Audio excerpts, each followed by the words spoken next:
at the movies with Tim Sika. Hello, hello. Hello, Kim. How are you? Good. How is your big time in the land of movie making? Yeah, I was down in LA last weekend, literally attending an event that was literally taking place at the time I normally appear on your show. So that's why I couldn't do it. But Yeah. the event was the Critics' Choice Association's fifth annual celebration of Latino cinema and television. It was held at the Four Seasons Hotel in Los Angeles, which is a really swanky hotel, let me tell you. And I'm trying to think who was there. Andy Garcia was there. He was honored. He got a special award, a Life Achievement Award, and he was like sitting right next to the table where we were sitting. America Ferrera was there. Dolores Huerta, who blew the roof off the hotel with one of the most amazing acceptance speeches I've ever heard anyone give. Some of the presenters, who else was there? Seth Rogen was there, Jamie Lee Curtis. I and my guests got to sit at the Kiss of the Spider-Woman table with another of the event's honorees, Tonatiuh, who starred in the film. So that was kind of fun. So and, that's with Jennifer Lopez, right? Yeah, the Jennifer Lopez, yeah. But so it was really one of the best awards banquets I think I've ever attended. All of the acceptance speeches were just so moving and incredible and emotional. I mean, there was so much love in that room that you could cut it with a knife. So yeah, I was privileged to attend that. I also attended a SAG screening of one of the movies we're going to talk about on the show this week, Bugonia, with Emma Stone, which was really nice. I went to an AFI festival screening of Gus Van Sant's new film. It's called Dead Man's Wire, which we're going to talk about next week. And, a few other screenings of some other films that we'll be talking about, on other shows. So it was a very busy 3 days. Okay. That sounds good. Well, I'm glad you're back. Oh, well, thank you. I'm glad. It's nice to be back. Yeah. Let's start in with these movies that you have for us today. The first one is called A House of Dynamite. Yeah. Have you seen it yet? No, I haven't. Okay. This is Oscar-winning director Catherine Bigelow's dramatic, rumination on potential global nuclear annihilation. So that's what this movie is. Its plot follows the U.S. government and those paying attention to our nuclear facilities and operations within this 20-minute time span where they're navigating an official response to a single nuclear missile launched by an unidentified enemy and aimed at the city of Chicago. In other words, we've 20 minutes to decide what to do. This is scary. Yeah. Was this an intentional launch by China, North Korea, the Soviet Union? Was it a technological glitch? Do we retaliate? Do we do nothing and de-escalate? So that's the premise. And the film's narrative is non-chronological. In other words, it shows the same 20-minute sequence 3 different times from 3 different perspectives. First, from the standpoint of those managing the crisis, then from the Pentagon, and then finally from the president. That's the last section. And I think it's the weakest too. So it's an interesting idea. And I probably don't even need to mention that this is anything but a reassuring movie. I mean, it conveys this gut feeling of helplessness while this information and lack of information becomes slowly apparent to all these people managing the crisis, and what such a scenario might look like and play out. There's a New York Times, I don't know if you ever heard of this, there's a New York Times best-selling book out there, and it's a must-read that this movie reminded me of. It's called Nuclear War, A Scenario by Annie Jacobson. It's possibly the most depressing read anyone can ever subject themselves to. But anyway, back to this House of Dynamite. For the most part, well-directed. I'm recommending it because, it is timely, it's relevant, particularly in view of the fact that our current quote-unquote government is by all accounts asleep at the wheel. I don't really even want to think about that. It's a respectable addition to the nuclear war movie canon in that it really does present what is almost an unthinkable and unmaneuverable situation, having only 20 minutes to decide what are the lesser of 2 unthinkable options. My problem with the movie is that the script is kind of thin. The idea is good. And of course, we're contemplating the unthinkable, but there's not a whole lot left after the initial idea is front and center to just sort of grab onto. Also, oddly enough, and this could just be because we're all jaded at the prospect of the end of civilization via nuclear means, the cumulative effect of this movie, while it's sobering, it's very sobering, it lacked the emotional impact of other nuclear war movies that I've seen, like Failsafe from 1964, On the Beach, Testament. There was a British drama called Threads, which was horribly devastating. The Day After.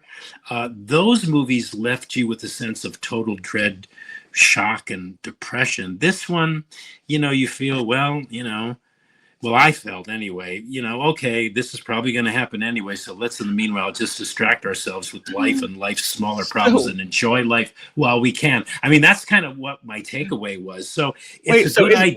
Is it the movie, or is it are we jaded? Like, have we changed, or is the movie's fault? I don't. It may be a bit of both. I'm going to blame the movie because taking that context, I'm going to blame the movie. It's a good idea. It's well directed. I think it has a less than powerful overall impact, but it's timely as hell and definitely worth seeing. And then, talking about afterwards. And it's also, I would recommend that because this movie is now streaming on Netflix, people not watch it before they go to bed because they just won't be able to sleep at night.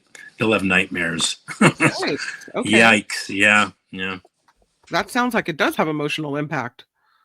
Yeah. See, it's weird, right? Yeah. It's true. It does sound like it has emotional impact. It just, it didn't. I just went, okay, well, what else is new? Yeah.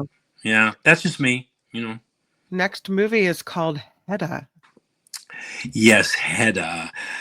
Kim, I usually kind of gird my loins and clench my fists when it's announced that a contemporary reimagining of a classic and cornerstone work of drama or literature is being made into a film. I usually go, okay, I don't know. And they're usually not very good.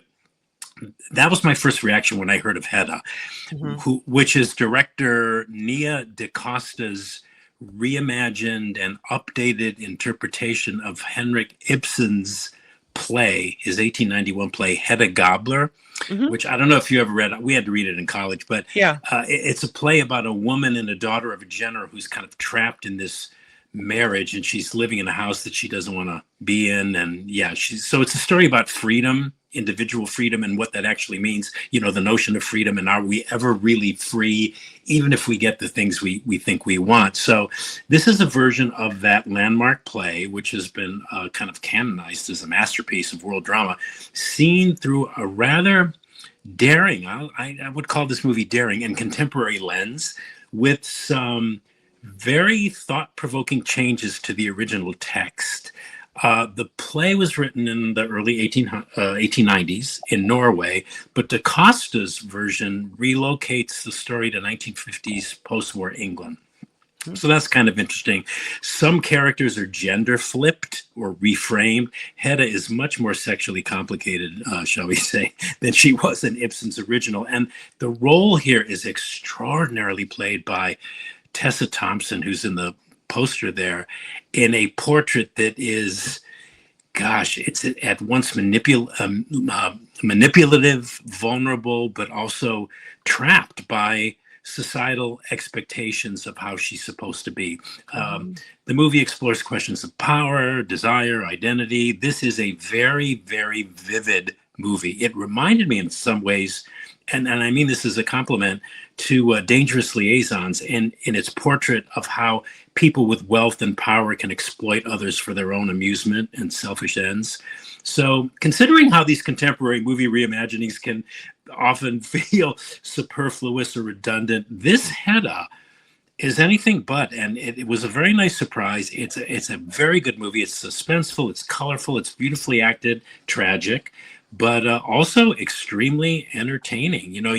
You're waiting on pins and needles to see how this is all going to play out, and this reimagining could serve possibly as a gateway for further interest into Ibsen's other plays. So I pretty much liked it on every count. Yep.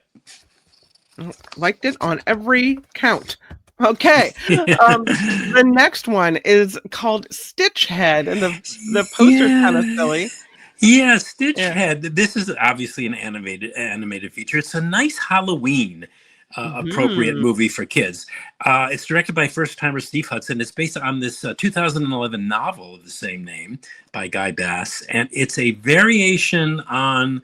Yeah, well, no surprise here. Looking at that poster on the Frankenstein Mhm. theme, it's about a young boy named Stitchhead because his head is literally stitched together onto his body, who was the first um, quote unquote monster created by this mad Frankenstein type scientist, and who basically spends his time caretaking subsequent monster creations by this mad scientist professor, but and who for the most part has been forgotten by his master and taken for granted. So it's about this boy Stitchhead's search for love and being loved. So Mhm. that's kind of sweet, you know. So that's basic premise.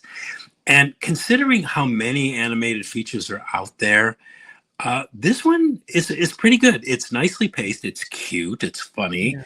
There's some inventive bits of business, and there's even some nods to movies like 2001: A Space Odyssey here. The characters are well developed. They're colorful. They're funny. It never plays down to kids. It's quite sophisticated, and it's got a nice message about the true meaning of what it is to be loved. You know, and there's other influences here you can see. I don't know if they were intentional or unintentional. It doesn't matter really, but there was a lot of reminiscent things like of Pixar movies and Tim Burton movies. But Okay. the movie is its own beast, and all if the filmmakers weren't influenced, it was, I think, to nice effect. So yeah, it's a family film worth seeing. Very nice, very entertaining, possibly a potential mini Halloween animated classic. Yeah. I think it Oh, could. okay. I think it could evolve to that. Yep, for sure. Wow. So it joins the ranks then of the Great Pumpkin. Well, I don't know if it's as great as it's the Great Pumpkin, Charlie Brown. That's pretty. That's pretty. I mean, I would say like a close, maybe second or third. Yeah. When you talk about Halloween classics, I think of It's the Great Pumpkin, Charlie Brown, because they're really Mm, there. I mean, you know all the Christmas classic cartoons that came out, but right. there really aren't that many Halloween cartoons. We have, Jack Skellington, The Night Yeah. Before Nightmare Christmas. Before Christmas. Yeah. We Yeah. have Yeah. the Bette Midler movie, The Witches, the Hocus Pocus, it's Oh, called, Hocus sorry, Pocus. Yeah. Hocus Yeah. Yeah. Pocus, Yeah. yeah. Uh So huh. there's Yeah. some movies like that, but there's not a lot of cartoon Halloween classics. Yeah, Yeah. yeah, and it's actually and there's not really a whole lot of Halloween kind of type movies, I guess. I Yeah. mean, with that as well, Halloween, the John Carpenter, Jamie Lee Curtis movie from the Mhm. '70s. I mean, that's All the so, horror movies, but, like, but not for yeah, but yeah, kids. not for no, that's definitely not for kids. But Yeah. yeah, so this Stitch Head is really, and it evokes the season. I mean, it feels very festively Halloween, and it's just it's spooky enough, but it's not Mhm. terrifying. It's a terrific movie for kids, I think. Awesome. Yeah. Well done. The next one is called Christy. Whoa, yeah, Christy. It's about as far a cry away from Stitchhead as you can possibly fathom. Oh, Okay, this is a drama. It's a sports drama, a biographical sports drama. It's directed and co-written by David Michaud, who burst onto the movie scene. I don't know if you remember a movie from 2010. It was a great crime drama called Animal Kingdom.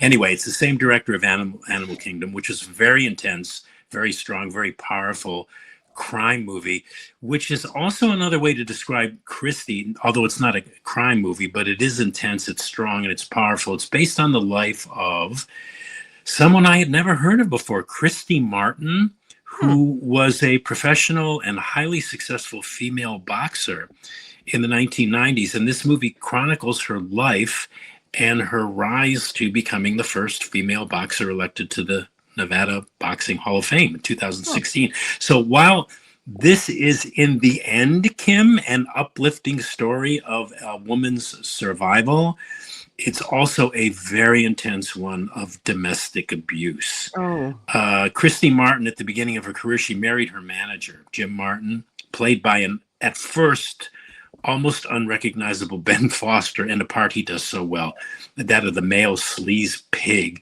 who physically and mentally abused her, embezzled her money, got her addicted to cocaine, and then wound up going to prison for 25 years for attempting to murder her by stabbing her repeatedly and then shooting her in the chest. So this is a strong tale of domestic abuse. It's not my favorite movie watching pastime. Strong, but well done. I found it excruciating at times in its graphic depictions of physical violence and domestic abuse. If you can handle that, might be the movie of the week for you. I mean, it's quality made, in addition to being a virtual acting showcase for Sydney Sweeney, who plays Christy Martin. Her performance is literally transformative. She's amazing. I mean, she may even get an Oscar nomination for Best Actress for this. Very physical performance, and it's amazing. It's just an amazing transformative performance. So it's a must-see, but proceed with caution if sensitive to the subject matter. What's interesting is you look at this poster of this woman who's obviously strong, knows how to fight back, right? Yeah. Mm-hmm. And how even a woman in that realm, with that kind of confidence, physical confidence, and strength, can be susceptible to falling victim to being a victim of abuse. That's a very interesting. Yeah, I never even thought of that. Yeah, that's something that never even occurred to me while I was watching it. Yeah, you would think she would. Yeah, well, those are very complicated psychological spaces to be in. I mean, I think the common thinking is, when you picture a victim of domestic abuse, you see a meek little woman in the corner, right? Who can't defend herself. She's small and she's not able to fight back. And here's a woman who clearly can fight back. And so it shows me really that then this becomes an issue of control, of power, of psychological stuff going on, and it's just that's really interesting. I agree with you though, sometimes you don't want that heavy content, but interesting movie. Okay, that's Christy. Next one is called Bugonia, not with an E, with a U, so it's Bugonia. Yes, Bugonia. Yeah, this is my absolute favorite film of the week, and one that's gonna go straight to the top of my top 10 best of the year list. Bugonia. Yeah, it was written and directed by that wild and crazy and creatively uninhibited filmmaker Yorgos Lanthimos. And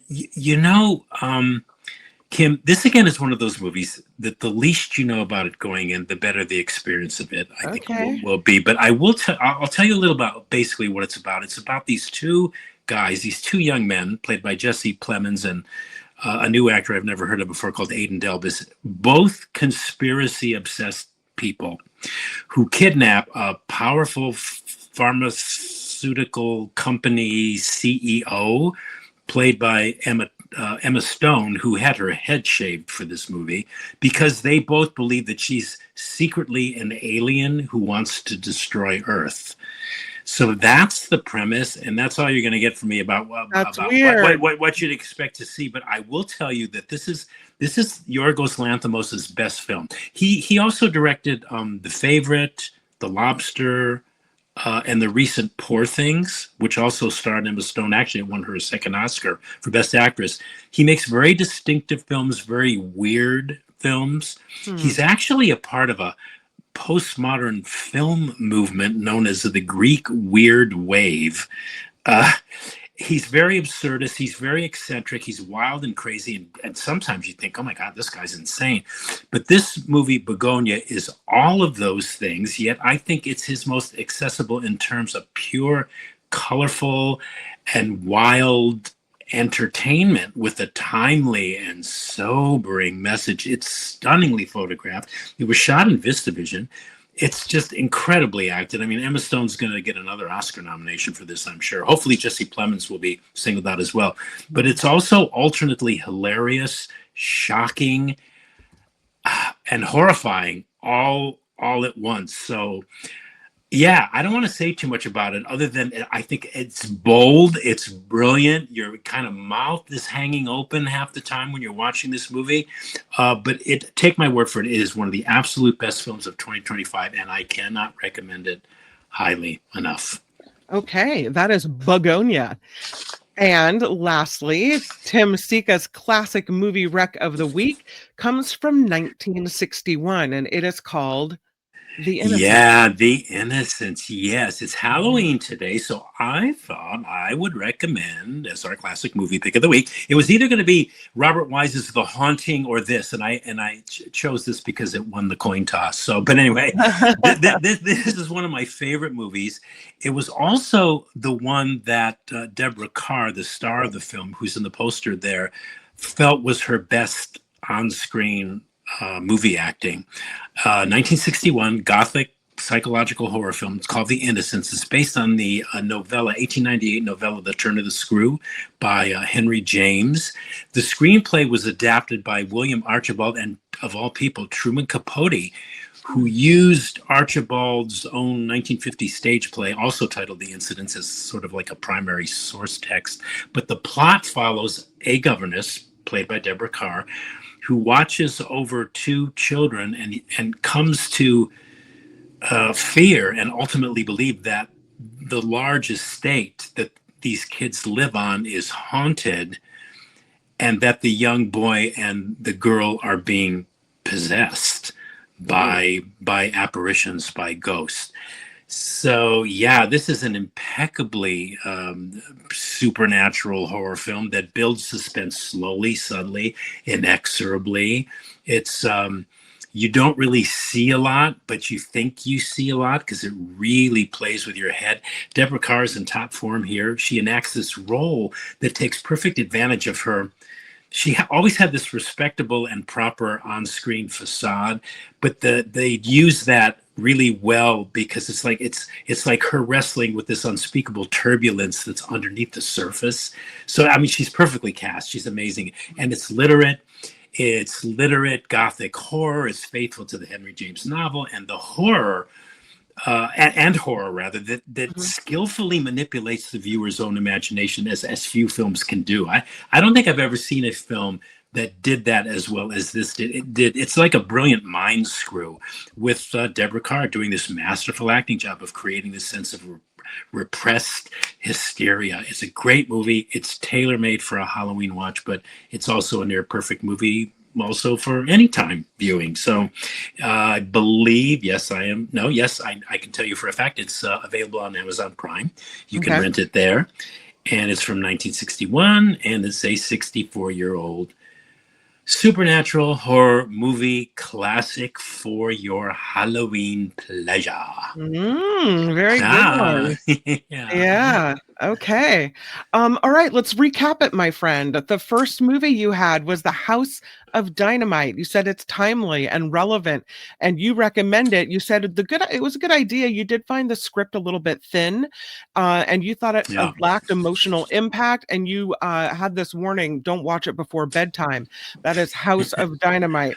As for the movie Hedda, Tim Sika. Oh, wait. Oh, I have Hedda. There it is. Oh, As for the movie, I thought I was the new Hedda there for a second. no, you know, you don't Yeah. have to do it. You call this movie vivid and a nice surprise, suspenseful, colorful, extremely entertaining. You said, despite its tragic nature, you liked it on every count. That is the movie Hedda. Stitchhead, what a nice surprise to have this one included today. You said, nicely paced, cute, funny, characters are well developed. It doesn't play down to kids, which I like, and it has a great message about love, a family film worth seeing, and you called it possibly a new Halloween classic. That is Stitchhead.